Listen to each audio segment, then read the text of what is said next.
Você já imaginou se fosse possível simplesmente copiar e colar a estratégia do maior investidor de todos os tempos e ficar milionário? Pois é, parece bom demais para ser verdade. Mas a história que você vai conhecer hoje é exatamente essa. Longe dos grandes centros financeiros do Rio e de São Paulo, um investidor discreto que começou do absoluto zero decidiu seguir à risca os ensinamentos de uma lenda do mercado. E o resultado? Ele ficou conhecido como o Warren Buffett de Londrina. Mas não se engane, esse não foi um caminho fácil. Estamos falando de um cara que sofreu muito com seus retornos em 2013, 14 e 15, a ponto de quase desistir. Mas a resiliência falou mais alto. Ele levou 9 longos anos para transformar seu sonho nos primeiros 200 milhões de reais. E depois disso, veio uma virada espetacular.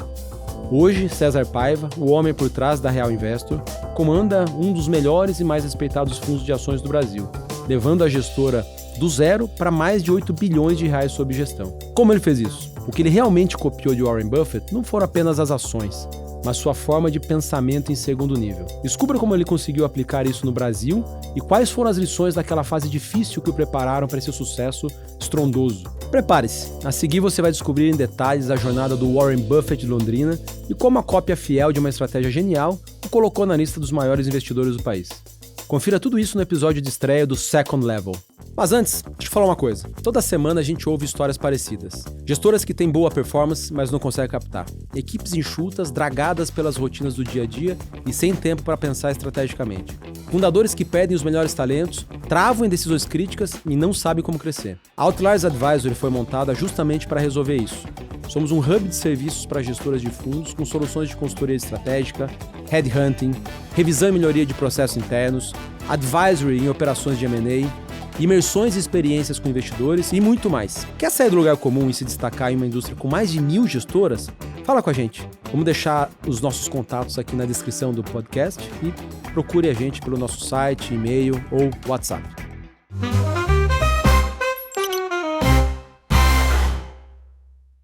César, obrigado pela sua presença aqui, obrigado por topar fazer parte do primeiro episódio do podcast Second Level. Acho que tem muita coisa bacana para aprender contigo aí hoje. Muito obrigado, Samuel. Tem certeza que você quer chamar eu mesmo de Londrina para falar sobre esse tema? Já está aqui. Enfim, desejo muito sucesso e eu acho que o nome é muito bom, né? Que o que a gente faz no dia a dia, né, para se diferenciar, justamente é esse pensamento de segundo nível. Hein? Pois é. Bom, o Thiago Salomão, que um dos fundadores, né, do Market Makers, eu não sei se foi ele, tá? Eu perguntei, eles disseram que foi. Eles cunharam um apelido para você, que é o Warren Buffett de Londrina, né, do Brasil. Pelo fato de você, acho que muita gente conhece a tua história, mas nem todo mundo conhece, um investidor de ações, sediado no interior do Brasil, e não em São Paulo, Faria Lima ou Rio de Janeiro, Leblon, totalmente fora da caixinha, fora do comum, e conseguiu aí ao longo de 15 anos de cota, quase 15, né? 13 anos de fundo, mais de 15 anos de investindo em ações, conseguiu se consolidar entre os melhores fundos, melhores carteiras de ações do Brasil, né? Um dos melhores investidores em ações aqui do Brasil. E se baseando muito na filosofia do Warren Buffett, até por isso a brincadeira ali do Salomão e de Warren Buffett de Londrina. Muita gente fala de Warren Buffett, quando a gente navega pelas gestoras de ações do Brasil, a imensa maioria das casas tenta copiar, né, a filosofia do Warren Buffett e poucos vivem como ele, né? Qual foi o momento exato em que você falou, poxa, essa é a filosofia que eu vou seguir? Bom, acho que de fato o Salomão é o culpado, né? Só lembrando, né, eu sou fã do Buffett, né? O Buffett nem sabe que a gente existe. Tenho uma gratidão enorme por todos os ensinamentos do Buffett. E eu estava numa palestra e o Salomão estava na plateia contando um pouquinho da minha história e da influência que o Warren Buffett teve, inclusive até para permanecer em Londrina, né? Eu falei, já que o maior investidor da história estava numa cidadezinha como Omaha, longe ali do centro financeiro, eu estou em Londrina, acho que eu estou num bom local, né?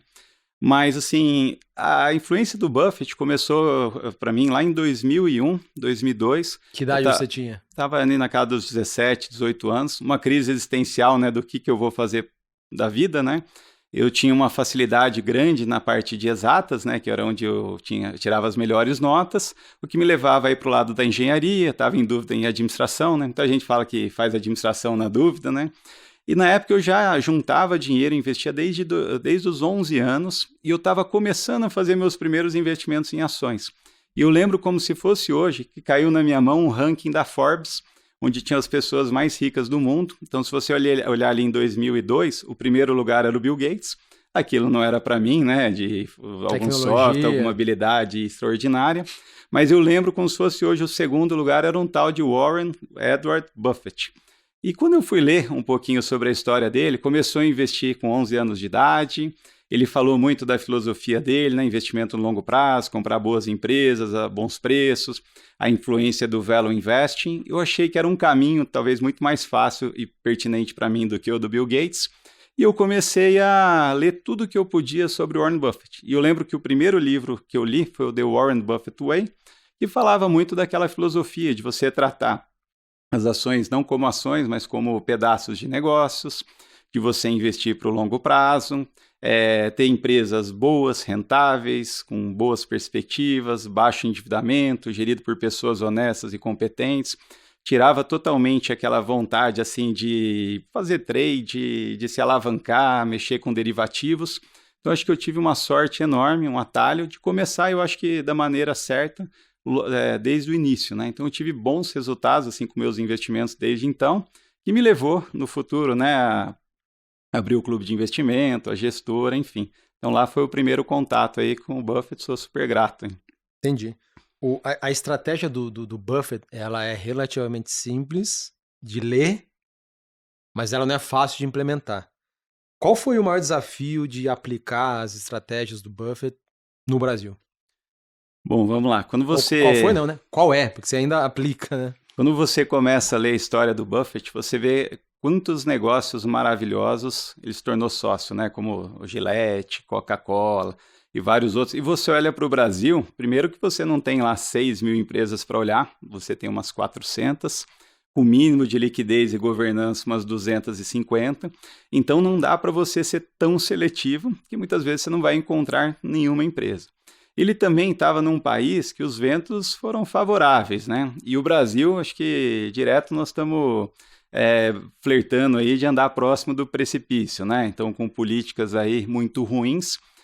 E eu brinco que os ciclos aqui são muito mais acentuados, né? Então, o nosso juro, ele não fica abaixo, né? De repente, ele sobe um monte, ele cai um pouco, você está com o país crescendo, de repente entra em recessão. Então, as incertezas são muito grandes. Então, eu diria que a gente teve que adaptar um pouco, de não ser tão seletivo assim. Eu acho que exigir uma margem de segurança maior por estar investindo no Brasil. Você tem que ter um retorno mais alto, senão não faz sentido. Eu acho que você tem que acompanhar muito bem um pouquinho o macro, o que está acontecendo no momento de se posicionar. Então, não dá para comentar igual o Buffett, que o macro não importa muito, que as coisas vão dar certo. Então, eu acho que a gente tem que tropicalizar um pouco. Mas a essência, né, do value investing, né, a lógica funciona muito bem. Qualquer oportunidade de investimento só é interessante quando você entende que o valor daquela oportunidade daquela empresa é muito maior do que o preço que você está pagando. Eu acho que com isso a gente tem uma boa margem de segurança. Se eu acho que aquela empresa deveria valer algo como 2 bilhões de reais, valor de mercado, e por algum motivo o preço das ações multiplicado pela quantidade de ações está avaliando ela em torno de 1 bi, eu acho que eu tenho uma boa oportunidade. Se eu tiver errado e não valer 2 bilhões, valer 1,5 bilhão, ainda assim eu vou ganhar dinheiro ou não perder. Então, ao mesmo tempo, né, a gente tem a tão sonhada simetria, né, que talvez eu tenha bastante a ganhar e pouco a perder, né? Então, acho que a essência funciona. Eu acho que é muito importante também você ter uma holding diversificada, né? Um fundo que você tem várias empresas de setores diferentes, com fatores de riscos diferentes. Então, é importante ter empresas de utilities, é importante ter exportadora, é importante ter empresas do mercado interno, de forma que você consiga navegar com certo sucesso no Brasil durante esses períodos aí onde são trazidos para nós vários desafios, né? Como eu falei, né, ao longo dos meus quase 15 anos fazendo seleção de fundos, seleção de gestores, eu me deparei com essa filosofia que você acabou de pregar aí, né, centenas de vezes. Mas muita gente com essa mesma filosofia não deu certo ou tão certo quanto vocês têm dado. Ao que você atribui essa... O que você acha que vocês fazem de diferente, assim, obviamente sem citar nomes nenhum aqui, né, mas das outras gestoras de ações... value investing, que leram tudo sobre o Buffett também, mas não foram também. O que você acha que vocês fizeram diferente? Bom, vamos lá. Tem muita gente boa no mercado, né? E eu acho que do nosso lado, a gente leva muito a sério essa filosofia, né? Então, a gente realmente tenta estudar profundamente uma empresa antes de investir. A gente só investe se o preço for interessante e a gente enxergar a margem de segurança. Eu acho que um erro comum de várias gestoras é acreditar em empresas, às vezes, que são boas, mas que estão muito caras, o que não é uma boa oportunidade de investimento e acabam se machucando. Talvez ignorar totalmente algumas empresas fora do radar, que estão passando por um momento ruim, assim. Então, eu acho que, na linha do título aí do seu podcast, né, aquele pensamento um pouquinho de segundo nível, né? Então, às vezes, tem empresas maravilhosas que estão caras, não são uma oportunidade. Tem empresas, às vezes, boas, mas o preço está muito interessante, que no caso são boas oportunidades. E tem empresas que não são tão boas, mas o preço está tão interessante que você pensa que essa empresa assim, ela vale mais morta do que viva, assim, de tanto valor que ela tem, seja nos seus ativos, seja se as coisas melhorarem, né? Então acho que é um pouquinho essa linha, assim, muita disciplina, evitar modismos. Eu acho que é difícil, né? Por definição, para você investir, você tem que comprar na baixa e vender na alta, né? Sim. Eu não sou um grafista, mas para você comprar na baixa, muitas vezes é porque tem uma nuvem preta, seja naquela empresa, naquele setor, aquela empresa não é muito popular, a maioria dos investidores não gostam, não olham, então você tem que ser um pouquinho do contra para estar olhando para aquela oportunidade, quando ninguém está olhando, para você conseguir comprar num preço muito interessante. E para quando aquela oportunidade, né, se você estiver correto, se mostrar que você está certo, começar a ficar mais popular, você já comprou lá atrás e já está realizando um bom ganho, né? Então eu diria que é fácil de falar, mas é muito difícil de praticar ali no dia a dia, né? O próprio Buffett fala bastante na ideia do Benjamin Graham, né? Se a pessoa não entende aquela ideia de comprar $1 por 50 centavos assim na hora, parece que não vai entender. E eu acho que tem os desafios do mercado financeiro, né? Eu acho que muita gente fica olhando muito para o índice, tentando, eu diria que performar melhor do que o índice em janelas curtas, e param de olhar assim um pouquinho mais no longo prazo. Eu digo assim, lá na Revest a gente não se importa com o Ibovespa, a gente quer comprar boas empresas a bons preços, e se a gente fizer esse trabalho bem feito, como consequência, eu acho que a gente vai ter um resultado muito melhor do que o Ibovespa, né? Mas a gente faz aquilo que faz sentido, aquilo que a gente acredita, com bastante aí racionalidade, simplicidade. Eu diria que a gente tenta fazer o feijãozinho com arroz bem feito, e eu acho que ele funciona, né? Agora, eu acho que o duro é você insistir. Mas eu acho que uma das coisas que você falou que teve de adaptação importante aqui foi não ser tão exigente quanto o Warren Buffett talvez pudesse dar o luxo de ser, né? Porque você tem muito menos empresas aqui do que lá fora. Acho que talvez alguns tipos de negócios nos quais vocês investiram ao longo dos anos, a Berkshire Hathaway ou o Buffett jamais passariam perto, né?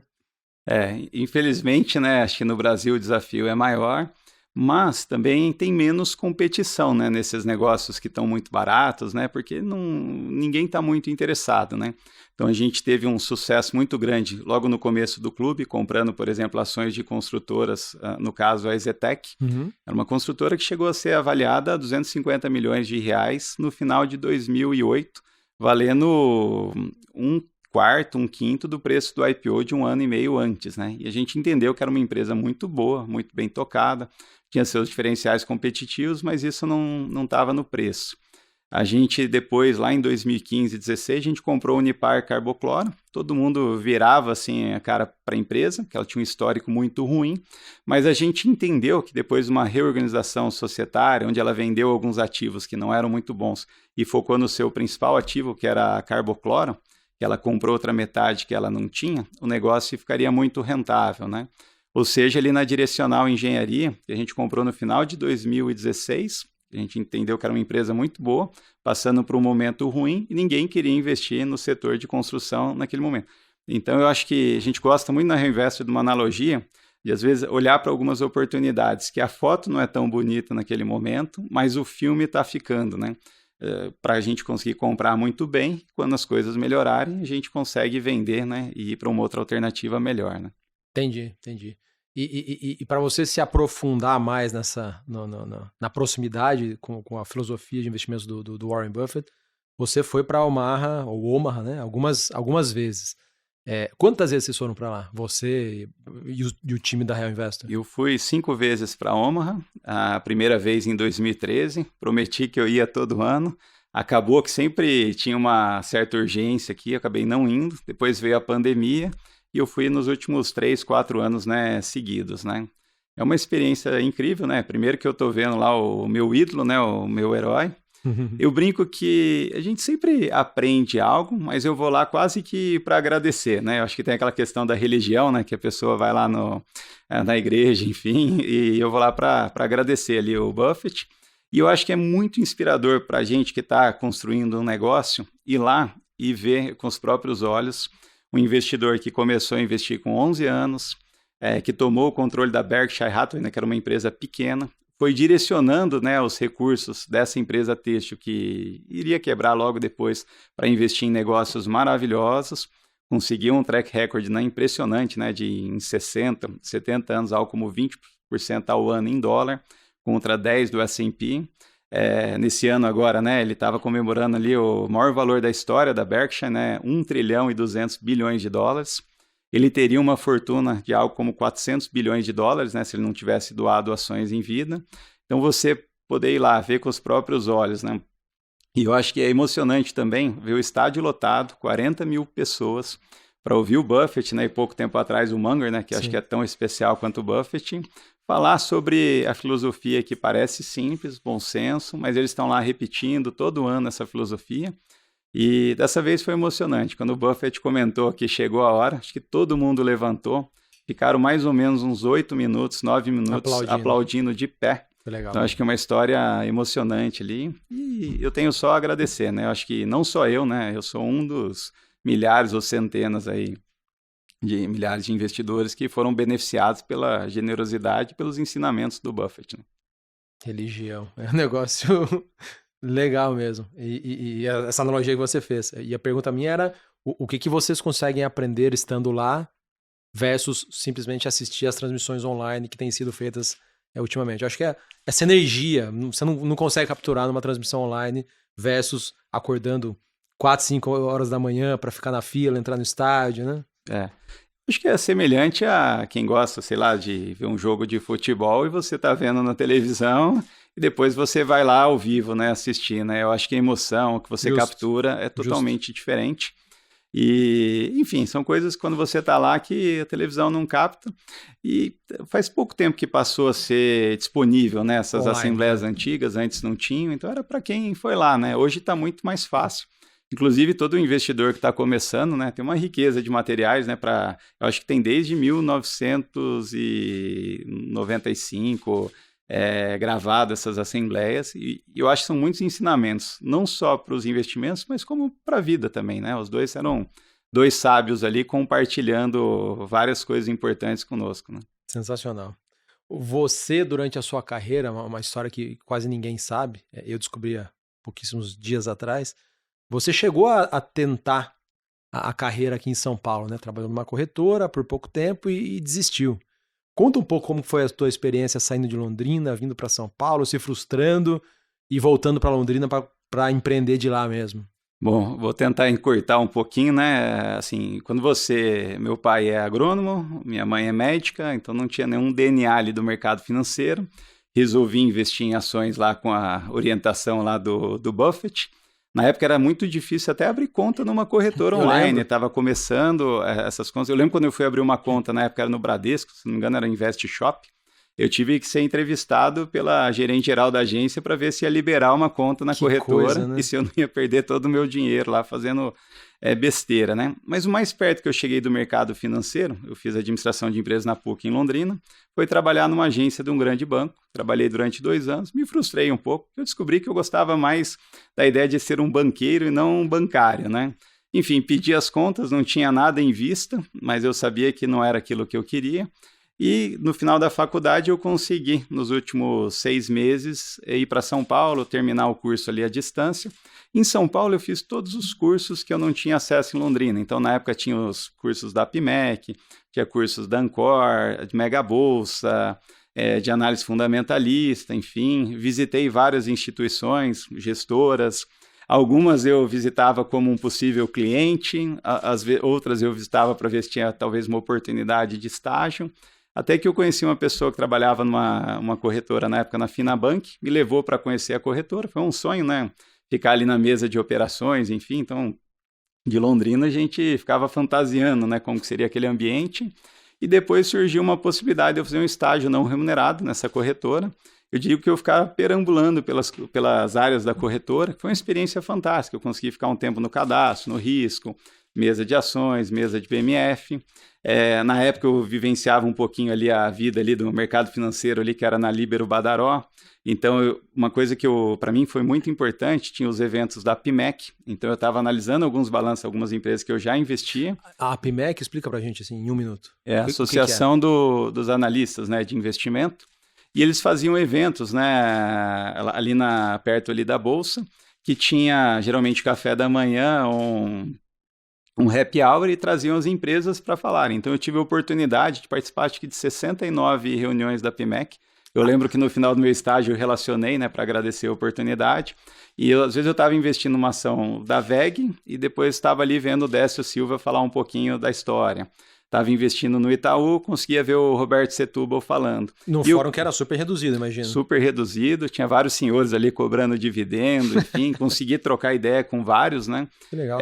E para mim foi muito bacana que eu conseguia conciliar aquilo que eu estava vendo nos balanços, né, lendo os ITRs, enfim, e com o qualitativo de ver o CEO falando sobre a empresa, sobre as perspectivas, né? Hoje a gente tem esse acesso online, na época não tinha, mas para mim foi um divisor de águas. E quando eu chegava na corretora, depois de uma reunião da PMEC, eu me frustrei um pouco com os operadores, porque eu via que muitos deles estavam muito mais interessados em ficar especulando, né, comprando e vendendo ações, e não investindo. E eu acabava de ter informações de uma empresa que eu estava investindo, falando, e eles não tinham nem interesse nisso, assim, porque era muito mais a questão de fazer corretagem, né? Girar.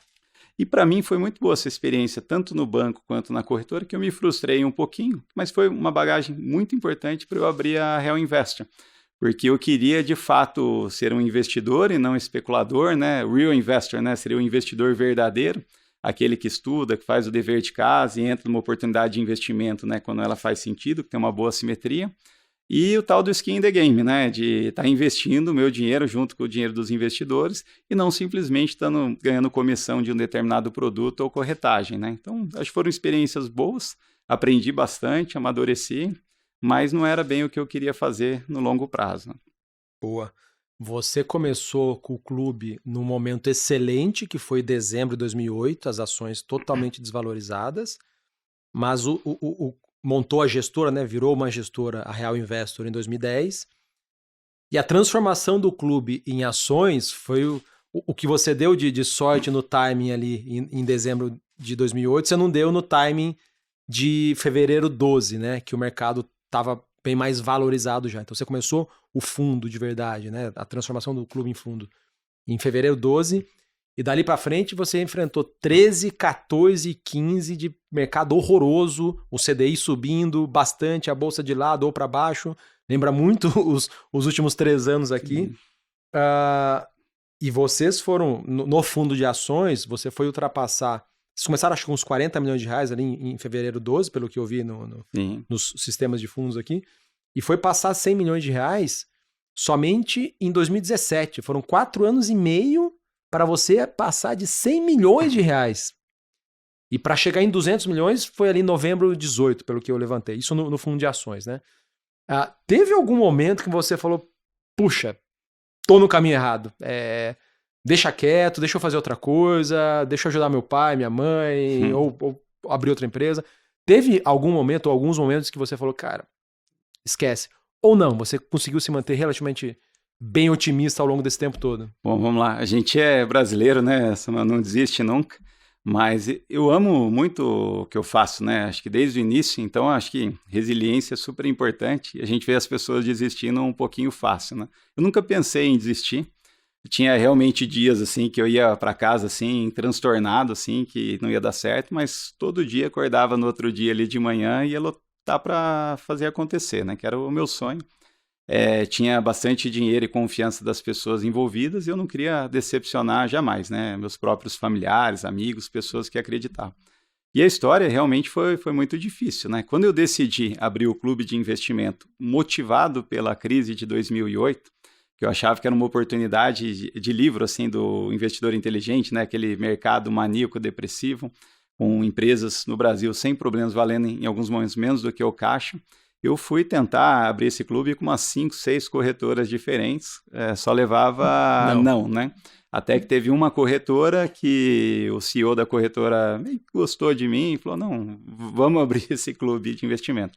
Foi aberto no dia 4 de dezembro de 2008, então foi muito difícil captar os primeiros investidores. Logicamente, o pai, a mãe, eu, para os 3 cotistas iniciais eu consegui, mas eu insistia bastante, ficava 2, 3 horas falando com a pessoa, falando dos números, falando, até acho que a pessoa desistia e colocava um dinheiro ali. Logo depois que eu abri o clube, eu vi que tinha que me formalizar para ter uma receita, né, de taxa de administração e de performance, e de fato, em fevereiro de 2012, eu abri o CNPJ da Real Investor Gestão de Recursos para fazer a gestão desse clube. De abril de 2011, eu consegui emitir a primeira nota, acho que em dezembro de 2011, pela gestora. Eu abri, vamos supor, na raça, não tinha uma consultoria jurídica, dos manuais. Eu acho que, sinceramente, o pessoal da CVM ficou com dó, depois de voltar ao meu processo várias vezes, falou, abre essa gestora aí, não vai durar muita coisa mesmo. Logo depois que a gestora estava pronta, em 2011, mudaram as regras de clube de investimento, então foi um outro baque, eu não podia ter mais do que 50 cotistas, eu já estava com 60, 80, então não podia captar novos investidores. Aí eu fui atrás de transformar esse clube num fundo, transformação que foi efetivada em fevereiro de 2012. Então, em fevereiro de 2012, clube feito, pronto para crescer, quer dizer, o clube transformado num fundo, pronto para crescer. Ninguém tinha interesse de investir em ações. Então, de fato, a gente teve o pior ano, né? 2012, 13, 14, 15, acho que a bolsa com uns 50% nesses 4 anos. Assim, a gente não conseguia, nesse momento, ver a luz no fim do túnel. Então, ali foi o momento mais difícil, de fato, porque ali não era se a gente acreditava ou não na nossa filosofia, se tinha uma luz no fim do túnel para o nosso país, né? E para o negócio também, né? Que acabou acontecendo ali quando teve o impeachment da Dilma, né? E teve toda essa reviravolta, né?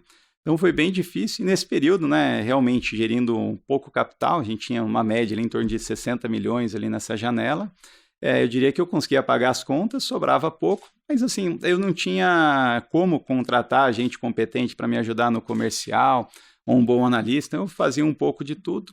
Eu tomei a decisão, né, de postergar a saída da casa dos pais, né, fui sair só com 30 anos, então, para economizar, né, então eu não tinha um custo de vida muito alto. Eu também, assim, eu digo que eu sou um value investor, né, tanto na filosofia, mas no meu jeito de viver também, então nunca fui um cara que quis esbanjar com nada, então meu custo de vida era relativamente baixo.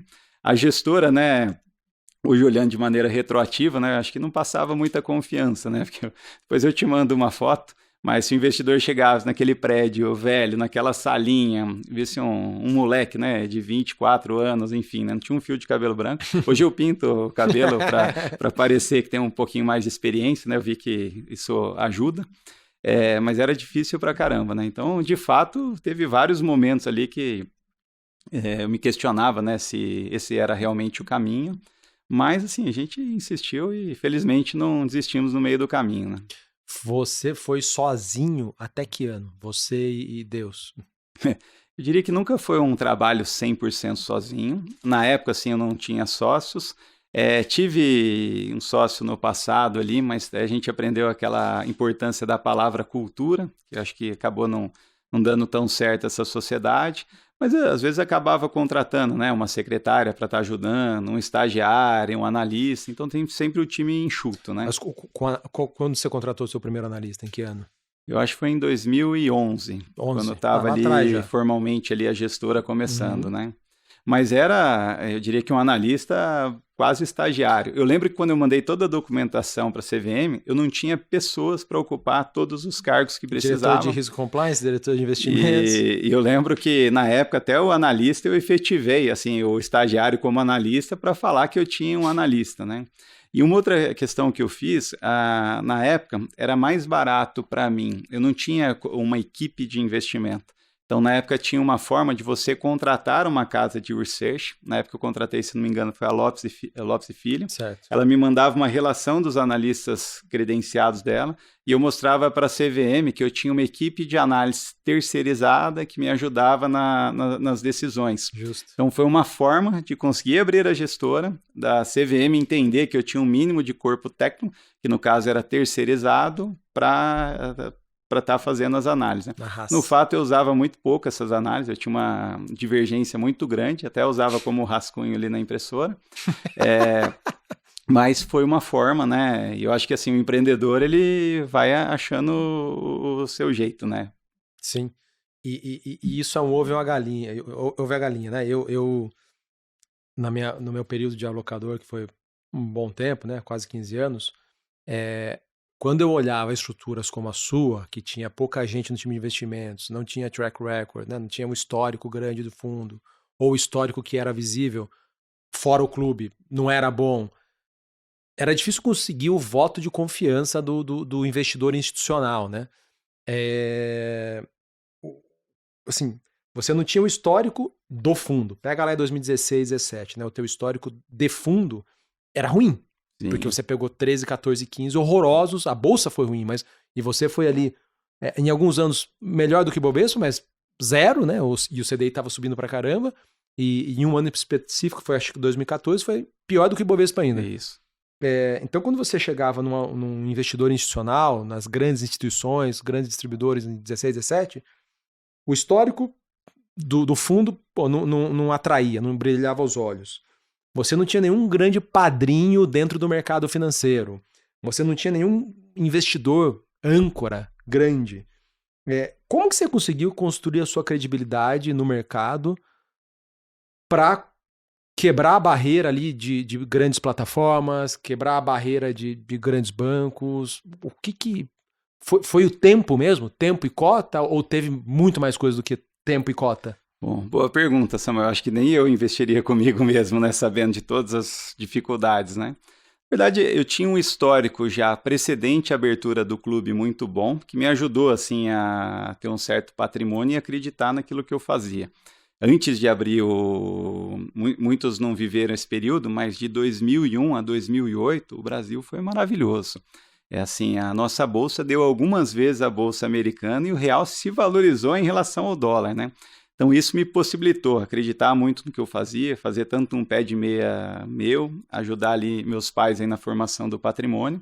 Aí a gente, de fato, tinha um histórico muito bom ali, 2009, 10, 11, 12.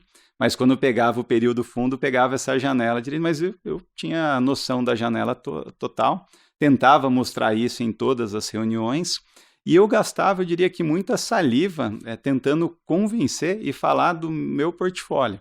Então eu falava assim, quais as empresas que eu tinha, por que eu achava que era uma boa oportunidade. Na época, assim, eu sabia decor praticamente todos os números múltiplos assim da empresa, o que estava acontecendo. E eu acho que eu conseguia, pelo menos, assim, ganhar um espaço para tentar vender meu peixe, né?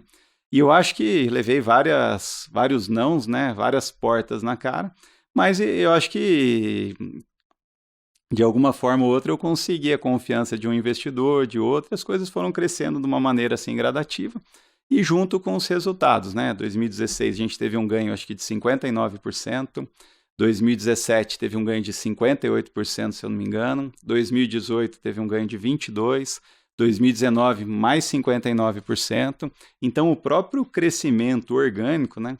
Só para lembrar, né, que quando eu comecei, a cota valia 1, né? Hoje a gente bateu a cota 23 nas últimas semanas. Então, o próprio capital foi se multiplicando também e foi devagarzinho chamando a atenção dos alocadores, né? Mas esse crescimento maior aconteceu a partir de 2018, quando a gente conseguiu entrar em algumas plataformas e alguns formadores de opinião, algumas casas de research começaram a nos recomendar, e daí foi que a gente viu que o vento mudou, né? Que aquele crescimento passou a acontecer de uma forma mais consistente e maior. Eu já fui procurado ao longo tanto do tempo quando eu analisava, né, investidores profissionais como você, quanto pela consultoria, eu fui procurado algumas vezes, não foram dezenas, mas foram mais de 10 vezes, por pessoas querendo montar um fundo ou uma gestora, né? Com uma história muito parecida com a sua. Sem padrinho, sem investidor âncora, sem histórico.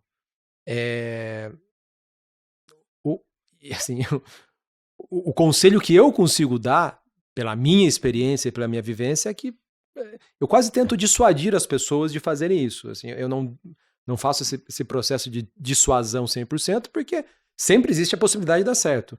Mas eu tenho pouquíssimas histórias que eu consigo citar como exemplo de, vai, persevera que dá certo.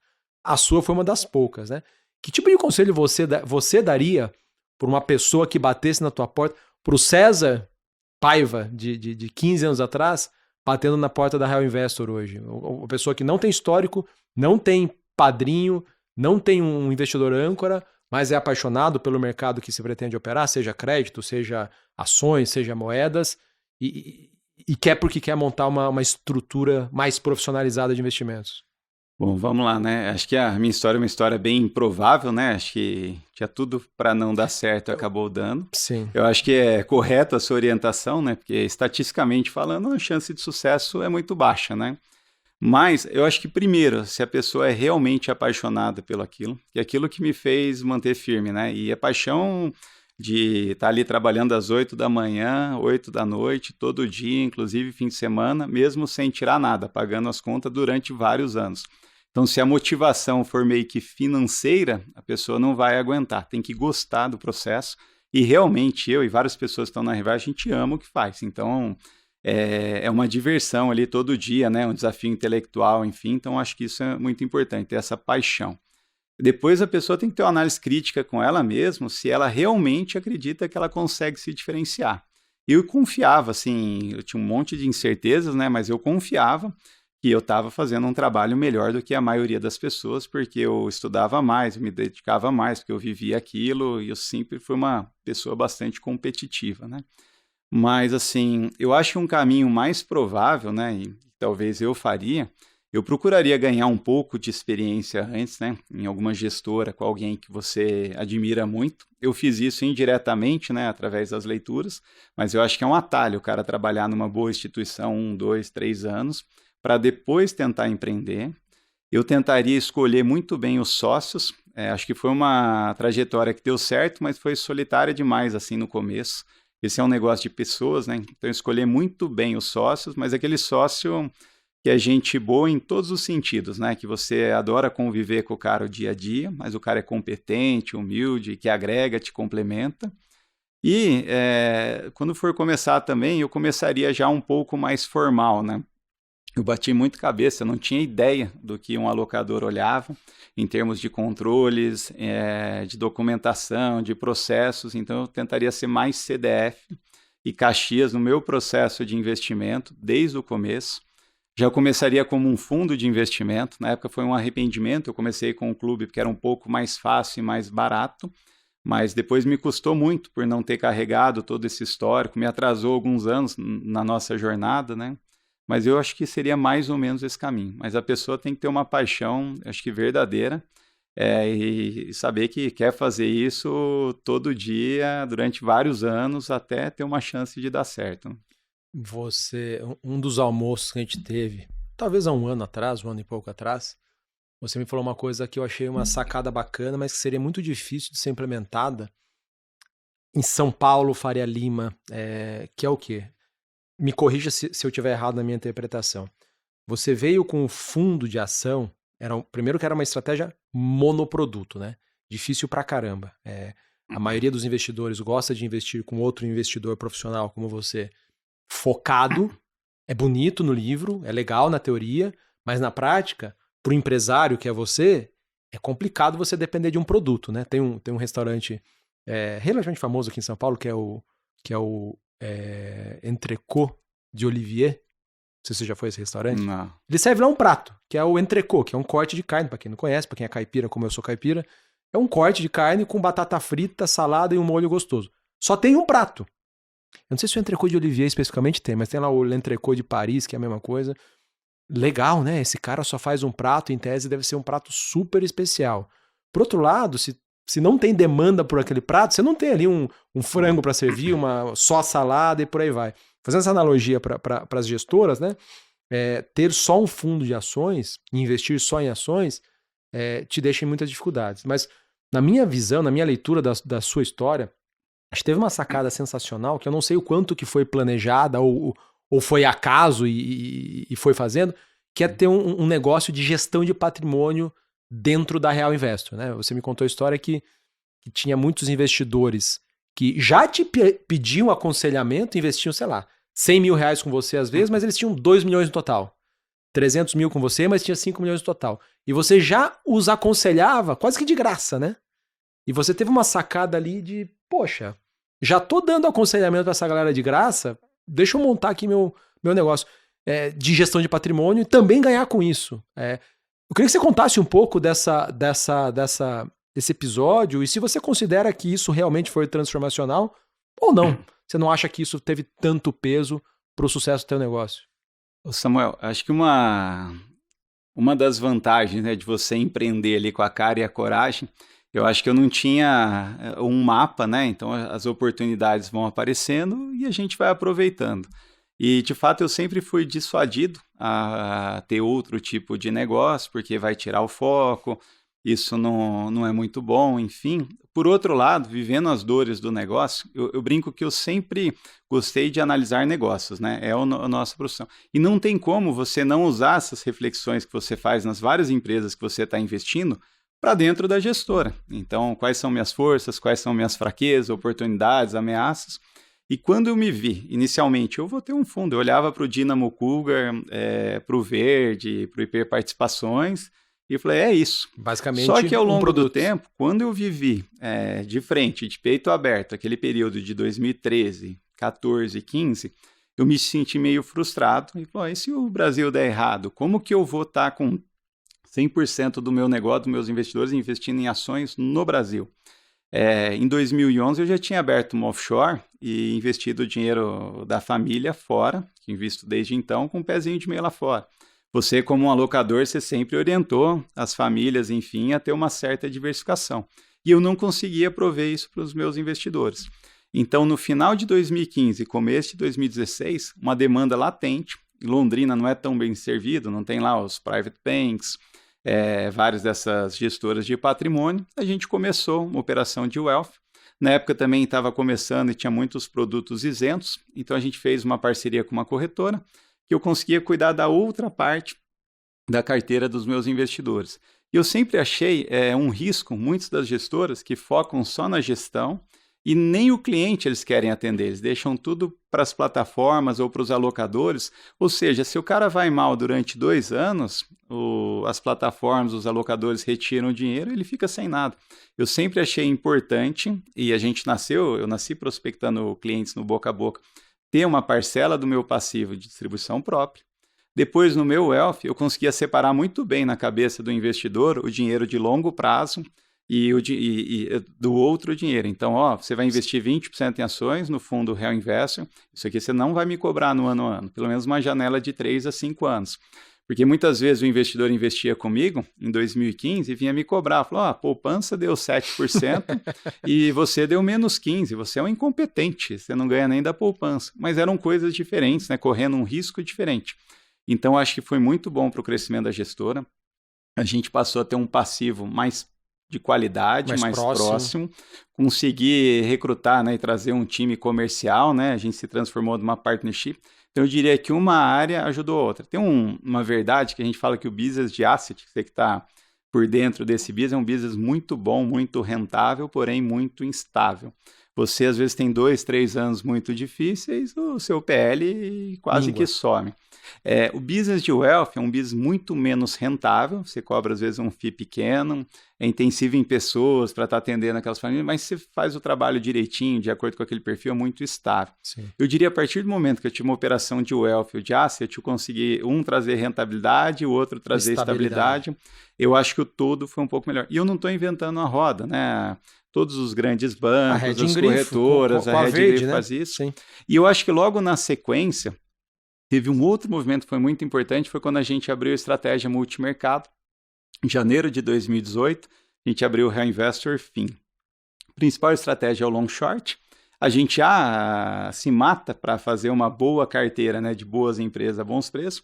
É uma obrigação nossa no longo prazo, né, bater o Ibovespa, senão a gente não tem razão de existir.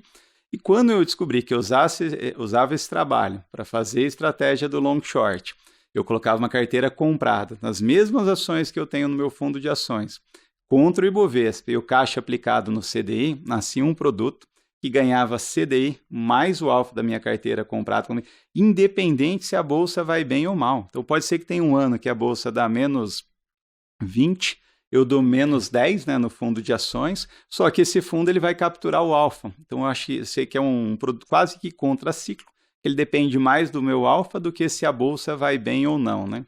A gente já fazia com sucesso dentro do próprio Wealth carteiras administradas de fundos imobiliários, é mais do mesmo, a gente está escolhendo uma boa empresa num bom preço, você escolhe um bom fundo imobiliário, né, num bom preço, se é um pouco de fundo de recebíveis, de tijolo, de shoppings, enfim, tem uma similaridade muito grande, até um mercado mais fácil, na nossa opinião, porque é dominado por pessoas físicas, né? Então talvez não é tão aprofundado as análises. Então a gente criou um fundo multimercado de fundos imobiliários, depois o RINV11 listado. E o RINV11 tem uma vantagem, né? O tal do sonhado capital permanente, né? Uma vez que você faz oferta, a gestora passa a ter esse capital permanente. Logo depois... Capital permanente, para quem não entende muito, é no sentido de não tem resgates no fundo, né? Então, para a gestora...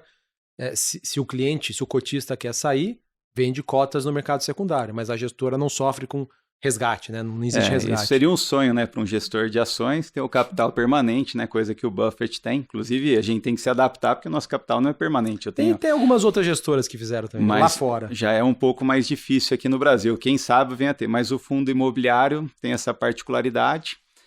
Depois que os sócios certos, né, a gente montou 2 fundos de FDIC, por gostar um pouquinho da classe, de investir em cotas sêniores, que tem uma subordinação relevante e que consegue entregar um bom retorno. Então, a gestora que dependia de uma única fonte de receita, a gente foi se diversificando. Eu acho que tem muita sinergia entre as áreas, né, e tudo que a gente aprendeu, né, questão de fazer um bom fundo de ações, todos os processos, a gente vai transportando, né, para a parte de o imobiliário, para o crédito, para o fundo multimercado. A gente abriu outros produtos também, né, na vertical de previdência, que a gente entendeu que é um passivo mais de longo prazo.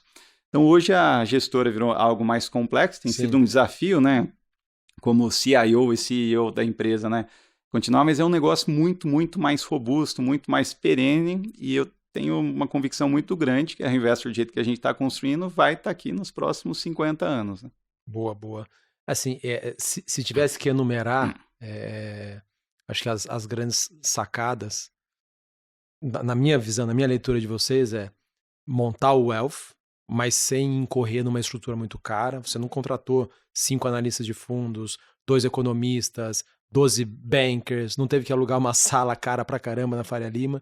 Você montou com uma estrutura mais barata, porque você tinha a confiança do cliente final. Você se dispôs a fazer uma coisa que a imensa maioria dos gestores ou dos investidores profissionais prefere não fazer, que é ter o contato e o relacionamento com o cliente final. Dá trabalho, não é escalável, mas, por outro lado, te dá ali o benefício de montar um negócio que você montou, né, de gestão de patrimônio, sim, que é baseado puramente na confiança, né, ou inteiramente na confiança. Então, acho que para mim essa foi uma sacada legal de vocês. Acho que outra sacada, não sei se foi uma sacada, mas era o fato, o custo muito baixo. Você me disse que com 40, 50, 60 milhões de reais você tinha algum lucro ainda. Pô, isso é inimaginável tendo uma estrutura de gestora aqui em São Paulo.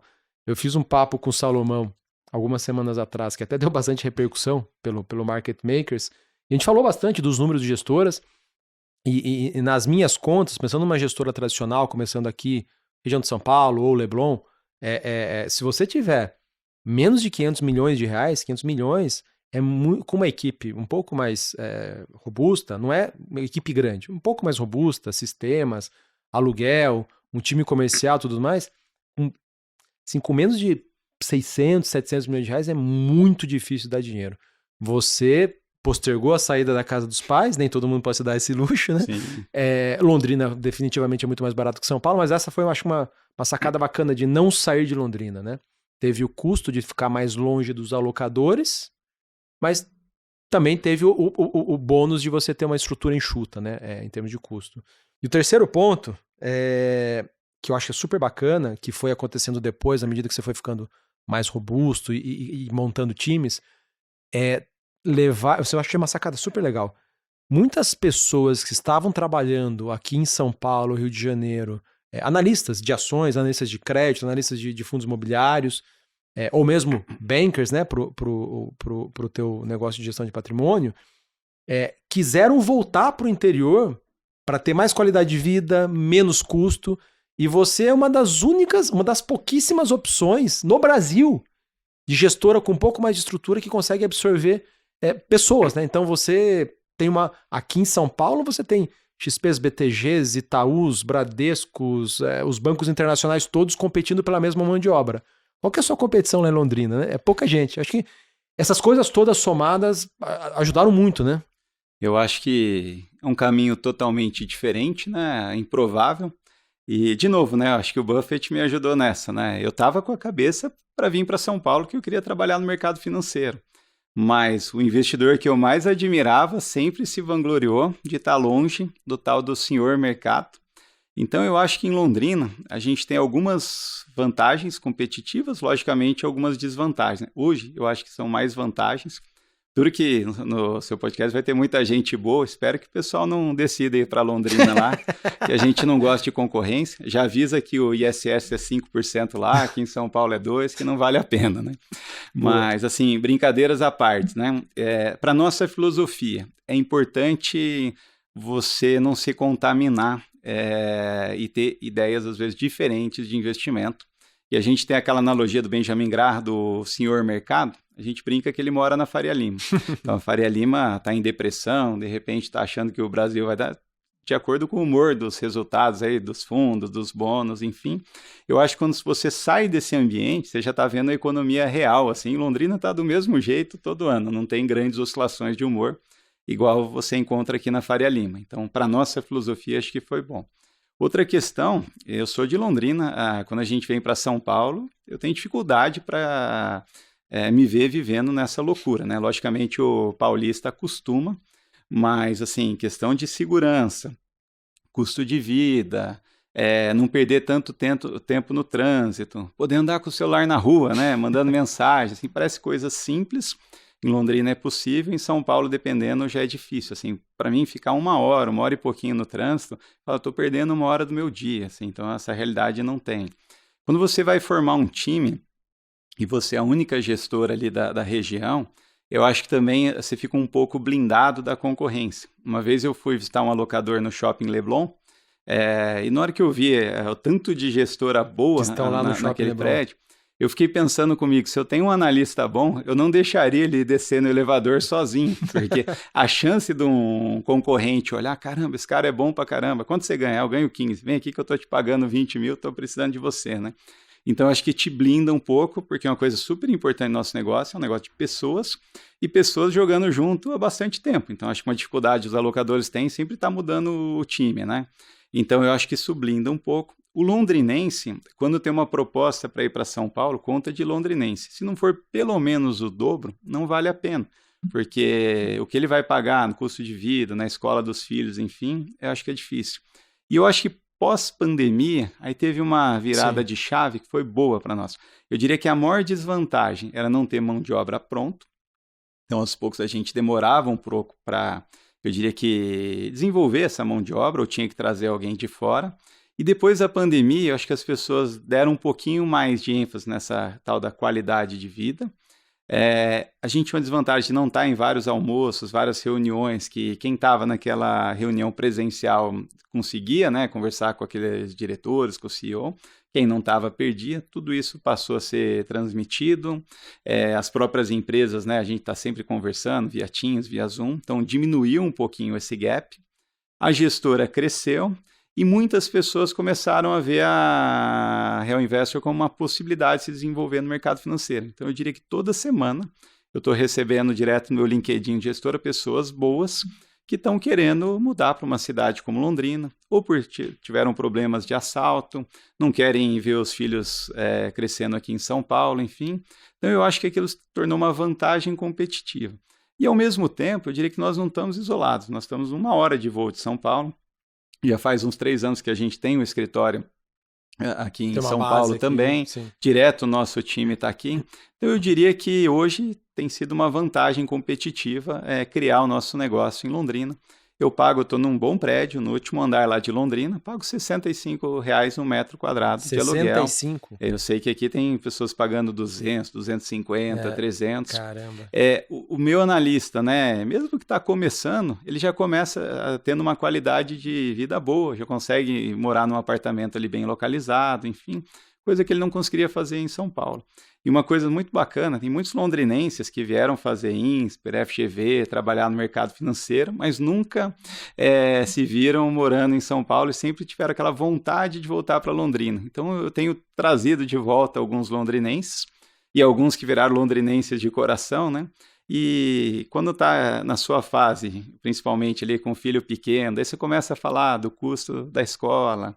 Tem uma escola bilíngue, assim, a parte de serviço é muito boa de Londrina, que você pode ir lá buscar seu filho na escola, voltar, enfim, almoçar em casa, algumas coisas que aqui me parece um luxo. Não era para ser propaganda, mas virou propaganda. Vai chover currículo para você. Mas eu tenho, assim, gostado, assim, de reforçar esse ponto, porque eu sou de Londrina, amo a cidade, mas de fato é uma cidade, né, como algumas outras, né, assim, acho que tem uma qualidade de vida melhor do que a média, né? Sem dúvida. Não, baita vantagem. E você falou, uma das coisas que você falou aí foi de se contaminar, né? O fato de não estar aqui na Faria Lima, no Leblon. Hoje de manhã eu recebi uma mensagem de um gestor de ações, mais de 25 anos de mercado. Não vou falar o nome dele aqui. É um gestor do Rio, né, de São Paulo. É do Leblon, não é da Faria Lima.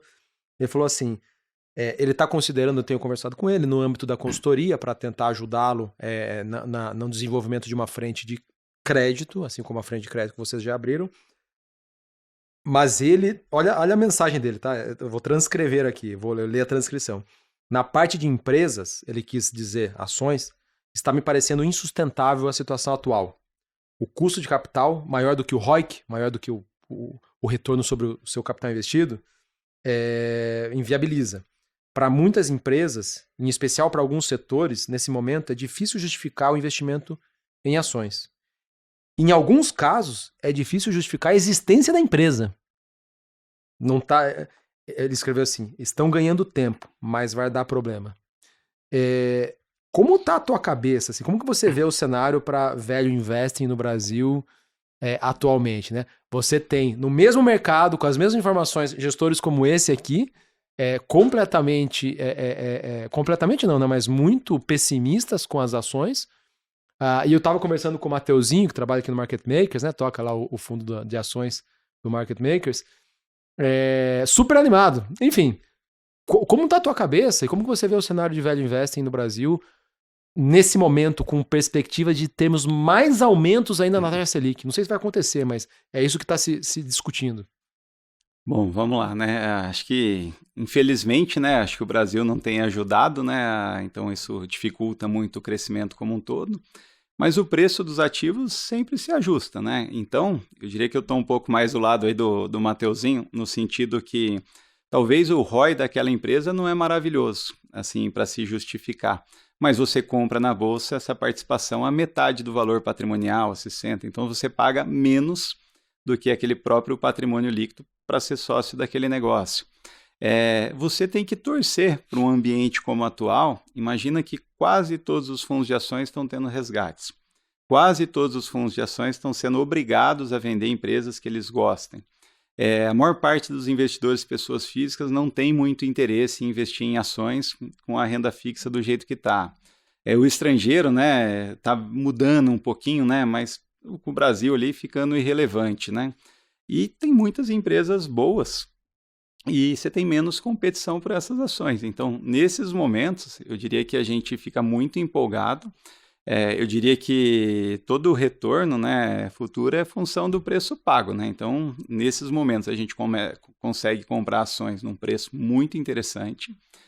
Eu acho que o carrego, né, mesmo no ambiente ruim de várias dessas empresas, já é muito bom. Você vê várias empresas dando um dividend yield acima de 10%, com crescimento. E se as coisas melhorarem um pouco, que pode acontecer no ano que vem, numa eleição, enfim, você tem um upside muito relevante. Então, a gente gosta desses momentos, a gente fala que esses momentos de plantar, né, e lá na frente o momento de estar colhendo. Tem uma outra analogia que a gente gosta de falar, é assim, o mercado não está aquecido, não tem IPOs. Por quê? Nenhum empresário está querendo vender a parte da sua empresa num preço tão deprimido igual o mercado está pagando. Por outro lado, o que está acontecendo na janela atual? Recompras. Eu acho que da nossa carteira, acho que 70% das empresas estão com o programa de recompras abertos e os próprios controladores recomprando as próprias ações. Eles estão achando que está tão barato as coisas, que está melhor comprar as próprias ações do que fazer outras coisas. Então, eu acho que nesses ambientes a gente está com as coisas muito baratas na bolsa, o que deixa a gente empolgado. Mas o Brasil, acho que é sempre com emoção, né? Sim, sim. Boa. Você, dos 12, quase 13 anos de fundo, mais de 13 anos, né, da tua história como fundo. Vai fazer 16 anos agora, né? E 16 como gestor de ações? Perfeito. 16 anos, vai completar em dezembro de 2025. Grande parte desse tempo, eu não sei se 70% ou 80% do tempo, você geriu um patrimônio pequeno. E quanto que você tem em ações hoje, mais ou menos? Contando também a carteira long ali do multimercado. Hoje, na Real Investor, né, em grandes números, a gente está gerindo algo como 8 bilhões e meio. Tá bom. O Wealth representa em torno de 3 bilhões e 200, a Asset 5 bilhões e 200. Estratégia ações em torno de 3 bi e temos um bi 300 na estratégia multimercado. Então, se eu pegar a carteira long dos multimercado, deve dar mais 1 bilhão de reais. Então, em ações, nós estamos gerindo algo como 4 bilhões de reais. A pergunta para você é, qual que é o teu maior desafio em gerir essa carteira de 4 bi, que te coloca aí entre os maiores investidores profissionais do mercado de ações atualmente, certamente ali no top 30 do mercado, tem mais de 1.000 gestoras no Brasil. Olhando só a parte de ações especificamente, você está ali certamente no top 20, tá? Eu não tenho isso de cabeça, mas certamente top 20. Quais são as dificuldades de manter a mesma filosofia que você tinha ali em 2016, 2017 e agora? Ou não é a mesma? Você teve que adaptar? Samuel, você vê que a gente sempre tem algum problema, né? No passado era um problema para captar, para crescer. Era pequeno demais, agora... Agora, eu diria que grande demais, mas já é um problema maior, né? Muitas vezes me perguntam, né, qual que é o nosso capacity. Eu diria que esse número mágico não existe. A verdade é que quanto mais dinheiro vai ficando mais difícil, né? Como se você estivesse correndo e a pessoa vai te colocando peso, assim. Então, vai ficando mais difícil de performar. Então, conforme a gente foi crescendo, algumas coisas a gente teve que abrir mão. A estratégia, a filosofia continua exatamente a mesma. Porém, empresas muito ilíquidas a gente já não pode investir, porque eu não consigo montar uma posição e desmontar sem influenciar no preço, e para a gente é muito importante. Todo investimento tem começo, meio e fim. Esse é um erro comum de várias gestoras que vão crescendo, acabam comprando ações pouco líquidas, a ação sobe, eles compram mais, enfim, cria quase que uma pirâmide, né? E daí quando eles vão mal, eles devolvem tudo e o cotista se machuca. Na Real Invest a gente é super disciplinado na compra, super disciplinado na venda, então a gente foi subindo a liquidez mínima. Então, em vez de a gente olhar para 400 empresas, hoje talvez um grupinho de umas 250 empresas são investíveis para nós. O que é a liquidez mínima que vocês olham? Eu acho que tem que negociar pelo menos uns 3 milhões em média por dia, mas provavelmente vai ser uma posição pequena, ou tem que estar com... A gente tem uma convicção muito grande, o preço, a margem de segurança ser muito excessiva para a gente comprar, né? Tá. Então vem ficando mais difícil. Eu diria que no passado eu tinha mais agilidade, agora eu perdi um pouco dessa agilidade por conta do tamanho. Por outro lado, a gente ganhou um pouco mais de, eu brinco lá, de assertividade. Eu tenho um time mais sênior, eu tenho, assim, acho que análises assim, muito mais próximas, tenho um acesso muito melhor, seja ao C-level das empresas, seja ao conselho, a gente consegue transformar aquela falta de agilidade em um pouco mais de assertividade, né? Então, eu diria que a gente tem compensado um pouco pelo conhecimento mais profundo e para o time melhor que a gente tem. E a gente tem, acho que, conseguido fazer um bom retorno desde que a gente aumentou o nosso PL nos últimos 5 anos. Eu diria que o retorno não é do nível que a gente gostaria, mas mais porque a janela tem sido muito ingrata, né, para os fundos de ações, mas a gente tem conseguido gerar alfa, né? Eu diria que algo como 10 bilhões de reais, eu vejo que ainda é factível, mas eu acho que após esse tamanho aí, eu acho que o desafio fica muito grande, né? E eu gostaria de conciliar também a questão de capacity, né, do tanto que a gente consegue gerar com qualidade, com as oportunidades de mercado. Por exemplo, se eu tivesse num momento semelhante ao final de 2019, onde no nosso entendimento ali estava difícil de achar boas oportunidades, ia ser muito difícil alocar esse capital aí de uma maneira assim bastante interessante, né? Acho que no momento atual isso está relativamente fácil, acho que tem muita oportunidade, o mercado está tendo muitos resgates e a gente está conseguindo aproveitar, né? Comprar assim boas empresas a bons preços, que para nós é a matéria-prima para a gente ter bons retornos no futuro, né? Eu diria que também a gente, conforme for crescendo, você vai melhorando a execução, vai melhorando as análises. Hoje, sinceramente, os robozinhos, né, que alguns se irritam ali, nos ajudam muito. Então, antes eu tinha que ficar na frente do computador, ou trade lá, comprando devagarzinho determinadas ações. A gente ainda faz um pouco isso, mas muitas vezes eu coloco uma ordem que fala, quero fazer 5% do volume do dia dessa empresa, limitado a determinado preço. Então, eu diluo essa ordem ao longo do dia. A cada 5% da minha execução, você muda de corretora, porque tem gente que acha que a gente virou um tubarão e está comprando devagarzinho. Eu quero sair da posição A para a posição B num ratio tal. Então, nessa relação de troca, pode vender. Eu quero deixar uma ordem aqui armada, né? A gente chama lá do sniper. Se aparecer um lote grande num determinado momento, eu compro. E tem outros casos, que nem recentemente ali na Log, quando você é um pouco maior, está um pouco mais próximo da empresa, tinha lá um fundo, né, um FIP, que estava encerrando o mandato, eles iam ter que vender meio que a qualquer preço, né? A gente estava acompanhando, quando teve um leilão na bolsa, a gente foi lá e conseguiu comprar, né, um lote grande, praticamente tirar aquele grande vendedor num preço muito vantajoso, né? E eu acho que uma das coisas que a gente tem mudado aos poucos, que o Buffett também nos ensinou isso, lá atrás ele era o próprio Buffett mudou ao longo da vida, ele era né? um garimpeiro no sentido de comprar ali empresas muito baratas, que estavam negociando abaixo do valor de liquidação, enfim, comprava, valorizava um pouco, saía. Como ele foi perdendo agilidade, ele teve que mudar para comprar empresas que geram valor ao longo do tempo. Então, do nosso lado, por exemplo, às vezes eu tenho um interesse maior em comprar uma Porto Seguro, por exemplo, uma Vulcabras, do que talvez eu teria no passado, porque essas empresas conseguem uma boa rentabilidade sobre o capital e conseguem crescer reinvestindo, uma liquidez, com uma governança bastante adequada. Eu acho que no passado, para mim, não era tão importante isso, porque às vezes eu encontrava uma oportunidade muito barata, comprava, dali 6 meses, 2 anos estavam saindo. E eu acho que vale destacar também que dentro da Reinvest a gente não é uma gestora muito trader, né? Então, não é a nossa capacidade de gerar alfa através de ficar comprando e vendendo ações. Então, a gente passa vários meses estudando, hoje a gente identifica a oportunidade, a gente passa algumas semanas comprando, e muitas vezes a gente vai ficar 2, 3 anos ou mais com essa posição, né? Então, para a nossa forma de atuar, não é necessariamente um problema. Mas, de fato, o Brasil é um mercado relativamente pequeno. A gente se considera uma gestora ainda, né? Assim, estamos na adolescência, né? Eu acho que crescendo. Mas, de fato, algo como 10 bilhões de reais, enfim, 2,5 vezes que a gente tem hoje, já vai se tornando um empecilho, né? Boa. Bom. E eu acho que vale destacar, né? Que a gente tem muito claro na Reinvest que a gente quer ser o melhor no longo prazo e não o maior. Essas duas coisas são incompatíveis, né? E nada dá tanto orgulho para a gente que o nosso track record, né? Começar com a cota 1, hoje a cota está em 23, são 2.200% de ganho acumulado nesses 16 anos, contra menos de 300% do Ibovespa, né? Então a gente quer continuar essa trajetória, até porque eu tenho praticamente todo o meu dinheiro, dinheiro dos familiares, de amigos, pessoas que a gente considera dentro do fundo, e a gente não quer desapontar ninguém, né? Show. Bom, reta final aqui. Você, assim, eu queria perguntar inicialmente 2 coisas para você.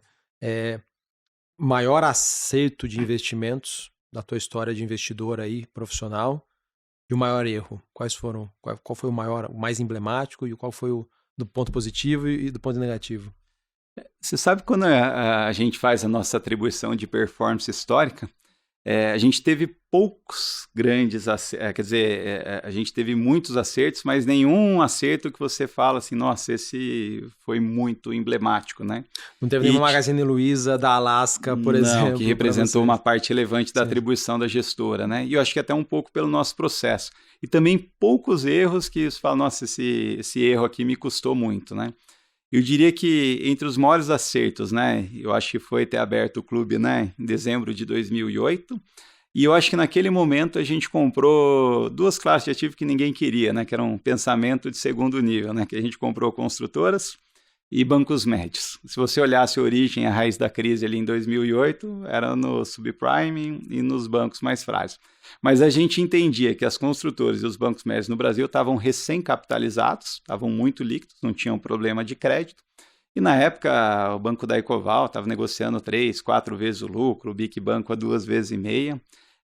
A Exetec ali tinha captado em 2007, se não me engano, 500 e poucos milhões, por um terço da empresa. Em dezembro de 2008 estava sendo negociada a 250 milhões de reais. Caramba. Então essas empresas assim multiplicaram o capital por 5 ou por 10 aí nos anos seguintes. Então acho que foi um belíssimo no acerto. Teve vários outros assim interessantes na nossa história. Teve a Unipar Carboclora. A Unipar a gente comprou por menos de R$4 em 2015. No ano seguinte ela pagou um dividendo de R$4,50, R$4,60 por ação, quer dizer... E depois a gente foi vender entre 35 e R$40, assim. Tem até dificuldade para fazer essa TIR, né? Paguei 4, recebi 4,60 e fui vender por 40, né? Teve a Direcional ali no final de 2016, que a gente comprou quando estava valendo metade do valor patrimonial, 500 milhões. Então, acho que teve vários, mas não teve nenhum muito relevante, né? Do lado dos erros, eu acho que o maior erro nosso, sem sombra de dúvida, foi mais do ponto de vista de não dar a devida atenção para a parte macro. Apesar da gente ser uma gestora muito mais bottom-up, comprar boas empresas a bons preços, eu acho que a gente estava deixando de olhar com o carinho que deveria a parte macro. Então eu me sentia o verdadeiro sapo na panela ali em 2013, 14, 15, as coisas piorando, o lucro das empresas piorando, a economia, enfim, e eu insistindo, né? Talvez eu tinha que reconhecer um pouco esse cenário, ter focado mais em exportadoras, em empresas de utility, segurar um pouco mais o caixa, que fez com que em 2014 a gente tivesse o pior ano, né? E dentro dessa janela, acho que a pior empresa também foi a Saraiva. Quando a gente olhava para trás, eu diria que é aquela que ilustra bem aquele value trap, né? Era uma empresa que tinha um histórico muito bom, de crescimento de lucro por ação, de ROI. O negócio particularmente parecia interessante, porque ele estava inserido no e-commerce. A parte de educação estava crescendo muito, né, com as empresas listadas em bolsa. O varejo também estava muito bem, só que deu tudo errado dali para frente. Teve uma mudança assim, de gestão que foi muito mal sucedida. Teve alguns esqueletos assim que tiraram do armário. E a gente demorou um pouco para reconhecer esse erro. Acabamos saindo, perdemos ali, acho que era 4, 5% do fundo. E a gente perdeu 50%. Então, impactou 1,5%, 2% a cota. Não é um erro muito pesado, mas a gente fez nessa janela de 2014. Né? Agora, eu acho que, felizmente, né, foram muito mais acertos do que erros. E eu acho que até uma coisa bacana que a gente faz na Reinvest, a gente calibra muito o tamanho das posições, dadas as convicções. Então, quando a gente tem muita convicção, tende a ser uma posição um pouco menor. Quando tem muita convicção, maior. Que tamanho máximo vocês costumam ter? Hoje a gente colocou uma posição grande, algo entre 8% a 12% do fundo. A gente tenta não ter mais do que 20% no único setor. Posição média fica entre 4% e 6%. Posição pequena em torno de 2% a 4%, né? Legal. Então, tem coisas que a gente não domina, né? Então, às vezes você tem 30% numa determinada empresa, mas aconteceu algo inesperado, eu acho que você se coloca numa posição muito difícil, né? Então, a gente prefere evitar, a gente gosta de uma diversificação aí saudável. E quando a gente tem posições com pouca convicção, a gente gosta de ver se a água está gelada, coloca um pezinho, vai acompanhando, estuda bastante. E a gente vê se a gente estopa, né, sai, ou se vale a pena ter uma posição maior. Então, isso nos blinda um pouquinho contra os erros. O que é o próximo grande passo da Real Investor como empresa? O que é o próximo grande desafio? Bom, eu acho que nos últimos anos, a gente falou um pouco, a gente abriu várias frentes. Eu acho que o próximo grande passo está um pouco mais simples, que eu acho que é consolidar todas essas frentes, né? Então, na estratégia de ações, a gente sempre quis jogar na primeira divisão, né, entre as gestoras de bilhões e ser a melhor, né? Então, acho que é o que a gente quer consolidar. Mesma coisa na vertical ali no multimercado, no long short. Esse fundo está fazendo bonito, né? O Reinvestor FIM está completando 8 anos com 215% do CDI. Deve ser um dos melhores fundos aí da indústria nessa janela. Então, acho que consolidar. Na parte imobiliária, né? A gente começou o nosso RINV, né? A gente está para lançar um outro fundo também. Então, acho que tem uma parte maior aí do patrimônio nessa estratégia imobiliária e assim como a estratégia de crédito, né? Acho que paralelo a isso, faz 4 anos a gente começou o Real Investor Global, um fundo focado em investir lá fora. Eu acho que aí dá para sonhar muito grande. Eu acho que tem toda uma barreira, né, para a gente percorrer, mas eu comento, né, se a gente conseguiu se destacar com toda essa história improvável, num país assim, tem, sei lá, 1.000 gestoras, né, e 400 empresas, com o vento contra, e a gente conseguiu se destacar nesses 16 anos, eu acho que num país que é matéria-prima, né, que é mais de 6.000 empresas, como os Estados Unidos, um vento muito mais a favor, eu fico muito empolgado, né, com as possibilidades, né, da gente se diferenciar lá também. Esse fundo tem 4 anos de história, então acho que dá para sonhar grande com ele. Enfim, o nosso Elf segue melhorando, né, ao longo do tempo, então acho que é se consolidar, né, como uma das principais gestoras aí do nosso país. Mas enfim, tem muito trabalho pela frente. Boa. Bom, para encerrar aqui, eu não sei se tem, eu nunca visitei o escritório de vocês lá em Londrina. Se tivesse colocar uma frase do Warren Buffett na parede lá da Real Investor, qual frase você colocaria? A gente tem essa frase, né, do próprio Warren Buffett na entrada, né, que é aquela frase, né, que são necessários aí 20 anos para construir uma reputação e apenas 5 anos para você arruinar, né, para destruí-la, né, 5 minutos, né. E eu acho que a gente colocou de propósito para todo dia, né, todos os colaboradores, os clientes olharem, essa é uma frase importante para eles. Eu acho que no nosso mercado, né, que a gente lida com a confiança, a gente não quer decepcionar os nossos cotistas e parceiros jamais, né. Então essa frase está lá todo dia no quadro, do lado de uma estátua do Warren Buffett, onde a gente bate continência quando chega no escritório e quando sai. Show. Porra. Parabéns pela história. Eu não falei aqui, mas assim, eu fui um dos alocadores, né, que tive dificuldade de aprovar, né, a Real Investor com o César, com a estrutura mais enxuta, e contra tudo e contra todos, você conseguiu sair lá de Londrina, sem padrinho, sem seed money, sem track record, para se transformar numa das gestoras de referência do Brasil hoje. Pô, parabéns pela história de empreendedorismo. O episódio que eu fiz com o Salomão há poucas semanas atrás deixou muitos investidores profissionais ali mais pessimistas, mas está aqui a tua história de otimismo, né? Poxa, mesmo com esse cenário horroroso, começou a gestora no momento ruim de Brasil, pegou 3 anos de trem contra, né? Vento contra, e conseguiu ser bem sucedido. Então, foi proposital ter você aqui como um dos nossos primeiros convidados para fazer um contraponto a esse cenário ultra pessimista para as gestoras de investimentos no Brasil como um todo, né? Tem uma luz no fim do túnel, tem um exemplo aqui, acho que você vai receber, espero que receba, tá? Muitos contatos, tanto para bater papo na parte empresarial, quanto para bater papo sobre oportunidade de investimento lá em Londrina, né? de emprego lá em Londrina, depois dessa propaganda que você fez aí, gigante da cidade. Obrigado. Muito bom, parabéns, sucesso no novo podcast, fico muito feliz aí de ter feito o primeiro aí, e tamo junto aí, Samuel. Valeu. Bom, se você curtiu esse papo, compartilhe com alguém que gosta de investimentos, que gosta de ações, que gosta do Warren Buffett, que gosta do universo de gestoras, e nos acompanhe nos próximos. Até mais.